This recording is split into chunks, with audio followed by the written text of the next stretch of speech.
तो नेक्स्ट है हमारा n type semiconductor. N type semiconductor हम आपको बताए थे कि पी टाइप और एन टाइप जो है एक इम्प्योर सेमीकंडक्टर होता है। इम्प्योर सेमीकंडक्टर तो हम करते क्या है कि इंट्रिंसिक सेमीकंडक्टर लेते हैं जो बिल्कुल प्योर होता है। इंट्रिंसिक सेमीकंडक्टर, और इस इंट्रिंसिक सेमीकंडक्टर के साथ क्या करते हैं हम कुछ इम्प्योरिटी मिक्स करते हैं। इम्प्योरिटी क्या करते हैं? मिक्स। हम आपको बताए थे कि अगर हम किसी इंट्रिंसिक सेमीकंडक्टर के अंदर इम्प्योरिटी को मिक्स करेंगे तो उसको नाम दिए थे डोपिंग। ठीक है, उसको नाम दिए थे डोपिंग। और इस इम्प्योरिटी को हम लोग नाम देंगे पेंटावैलेंट। अगर हमको एन टाइप सेमीकंडक्टर बनाना है तो हम उसके साथ पेंटावैलेंट इम्प्योरिटी मिक्स करेंगे।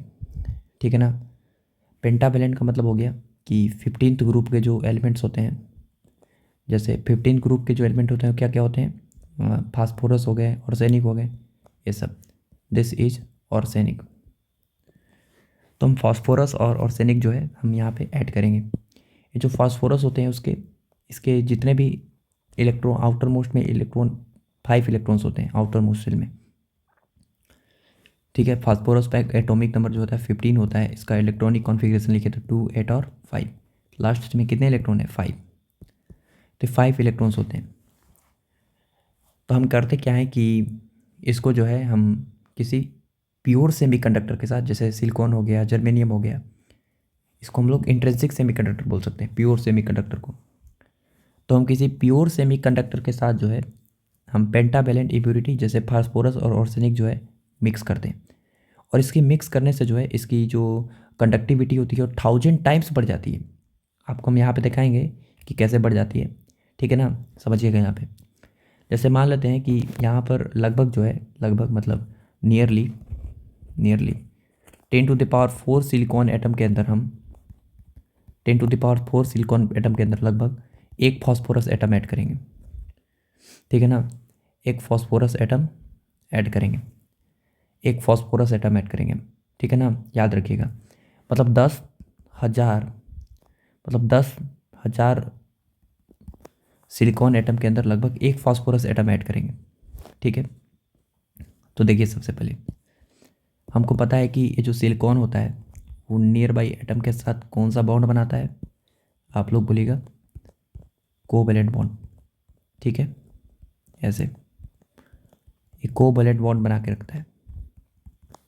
आसपास के जितने भी एटम्स होते हैं उसके साथ कोवैलेंट बॉन्ड बना के ऐसे रखता है सिलिकॉन एटम के साथ। ठीक है ना, ऐसे सिलिकॉन एटम के साथ। अब हम क्या करेंगे कि इसके साथ जो है वो हम फास्फोरस ऐड करेंगे। फास्फोरस क्या करेंगे? ऐड। मान लेते हैं यहाँ पर एक फास्फोरस हट गया, यहाँ पर हमें क्या किए? फास्फोरस ऐड किए। मान लेते हैं फास्फोरस। तो इस फास्फोरस के पास जो है लगभग 10⁴ सिलिकॉन एटम, माने लगभग 10,000 सिलिकॉन एटम में एक वो फास्फोरस ऐड किए। तो बहुत सारे एटम होते हैं सिलिकॉन के अंदर, तो ऐसे नहीं कि यहाँ पे एक तो फास्फोरस बनाया तो एक ही तो है, बहुत सारे एटम होते हैं। ठीक है, तो बताइए कि फास्फोरस के पास कितने इलेक्ट्रॉन होते हैं आउटर मोस्ट शेल में? आप बोलिएगा 5 इलेक्ट्रॉन। तो 5 इलेक्ट्रॉन जो है यूज हो जाएगा सिलिकॉन के साथ बॉन्ड बनाने में। 4 इलेक्ट्रॉन, सॉरी 5 इलेक्ट्रॉन बोल दिए। 4 इलेक्ट्रॉन जो है सिलिकॉन के बॉन्ड बनाने में यूज हो जाएगा, लेकिन एक इलेक्ट्रॉन जो है एक्स्ट्रा बच जाएगा। ठीक है, एक इलेक्ट्रॉन जो है एक्स्ट्रा हमारे के पास क्या हो जाएगा? बच जाएगा, जो फास्फोरस के इन्फ्लुएंस में होगा। ये जो है इन्फ्लुएंस ऑफ फास्फोरस होगा, influence of phosphorus atom, phosphorus atom.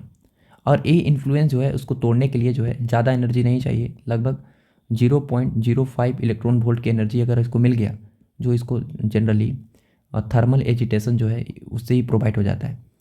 तो थर्मल एजिटेशन के कारण इतना एनर्जी तो आसानी से मिल जाएगा उसको, और वो इलेक्ट्रॉन जो है बिल्कुल फ्री होगा। तो ऐसे बोल सकते हैं कि ये जो इलेक्ट्रॉन है वो इतना एनर्जी देने के बाद बिल्कुल क्या हो जाएगा? फ्री हो जाएगा।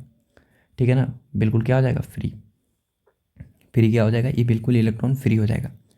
तो इस इलेक्ट्रॉन को कंडक्शन बैंड में पहुंचने के लिए, ये हमारा इस इलेक्ट्रॉन को कंडक्शन बैंड में पहुंचने के लिए this electron be required will B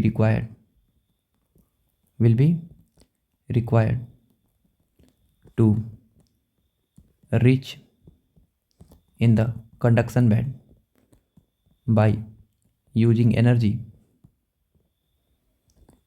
0.05 electron volt which easily provide bye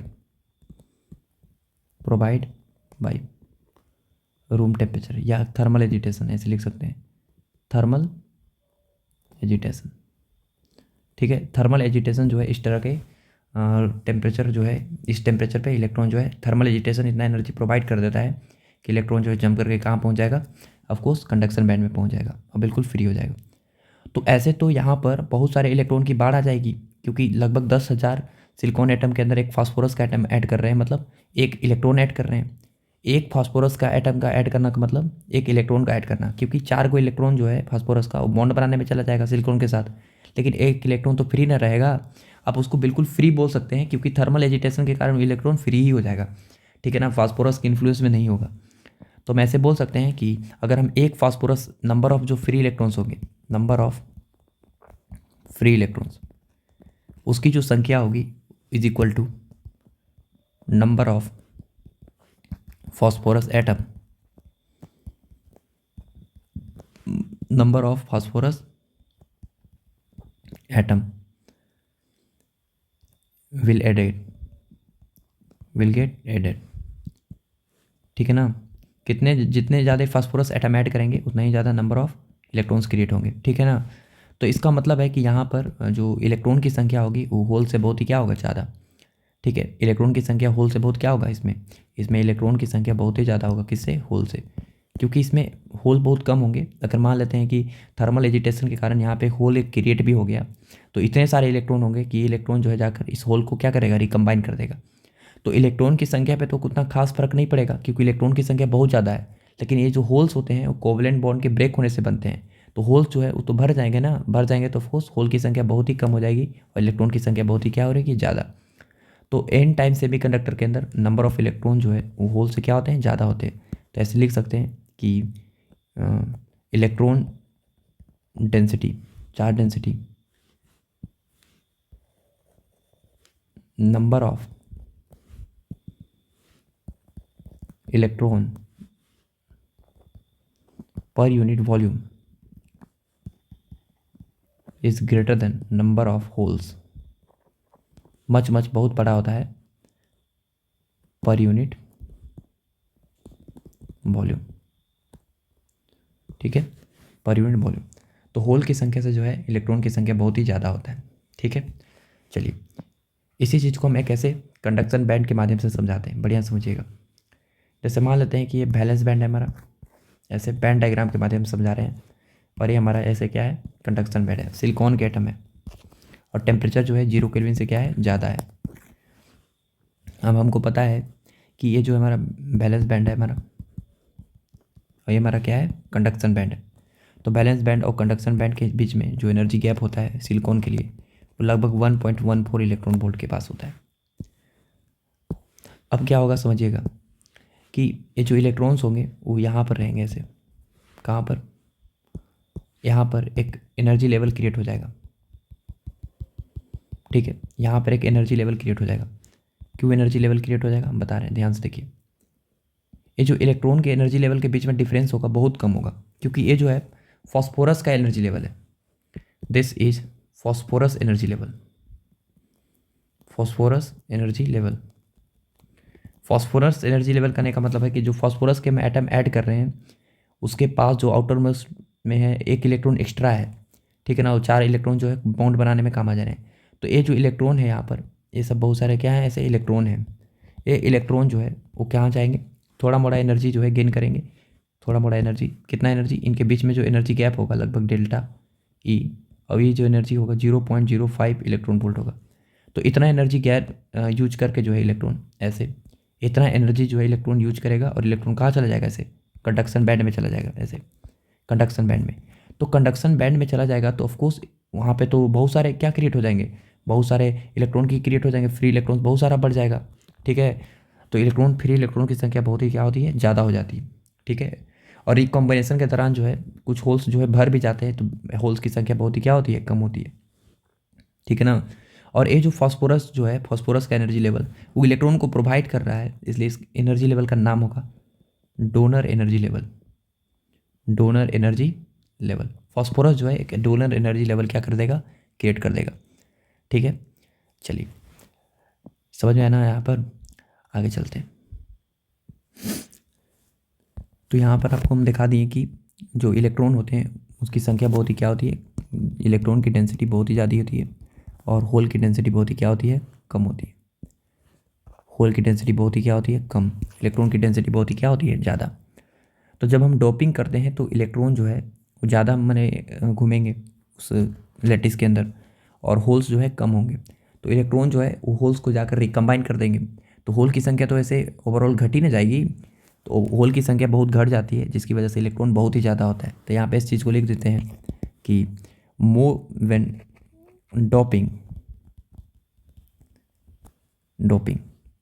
then number of free electrons increase, ऐसे लिख दीजिए नंबर ऑफ फ्री इलेक्ट्रॉन्स, ऐसे लिख दीजिए मोर number of free electrons move in lattice and chances of recombination increases. ठीक है ना, chances of recombination is increases, recombination के चांसेस जो है बढ़ जाता है, समझ गया ना।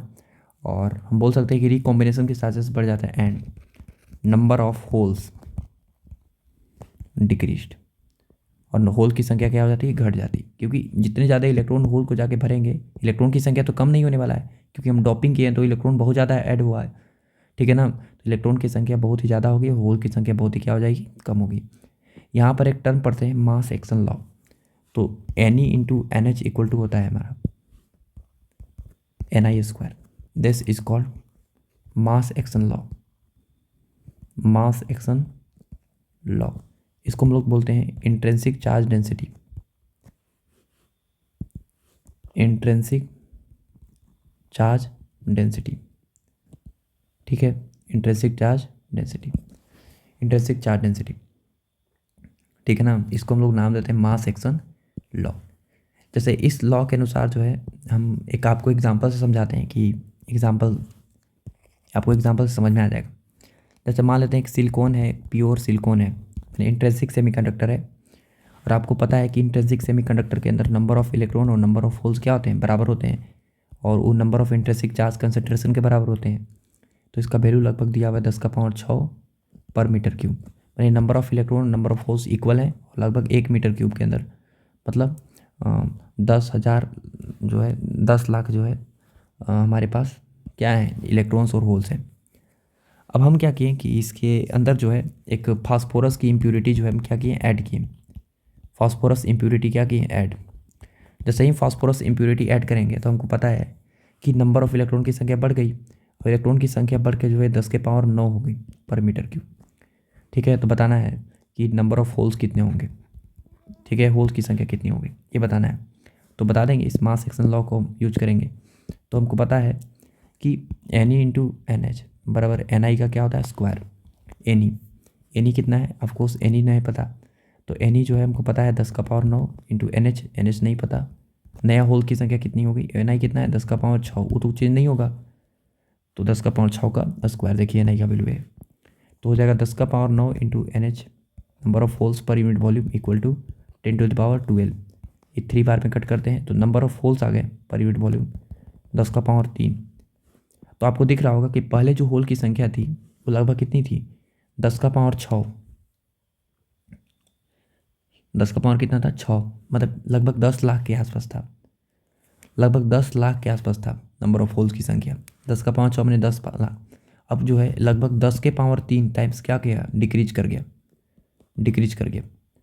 ठीक है ना, मैंने लगभग 10⁻3 1000 टाइम्स जो है लगभग क्या हो गया, डिक्रीज कर गया। 1000 टाइम्स होल की संख्या क्या कर गई, डिक्रीज कर गई, और इलेक्ट्रॉन की संख्या कितनी टाइम्स इंक्रीज कर गई, 1000 टाइम्स क्या हो गई, इंक्रीज हो गई। तो अब सोचिए कि इलेक्ट्रॉन की संख्या 1000 टाइम्स इंक्रीज हो गई, तो ऑफकोर्स करंट जो है 1000 टाइम्स क्या हो जाएगा, इंक्रीज हो जाएगा, क्योंकि जो है आपको पता है कि करंट जो है होल्स की वजह से भी होता है, इलेक्ट्रॉन की वजह से भी होता है। तो यहाँ पर होल्स और इलेक्ट्रॉन की संख्या बहुत ही ज़्यादा है, क्योंकि इलेक्ट्रॉन की संख्या इससे लगभग 1000 टाइम्स ज़्यादा है। इलेक्ट्रॉन की संख्या 1000 टाइम्स क्या है, मोर, लेकिन होल की संख्या 1000 टाइम्स क्या है, कम।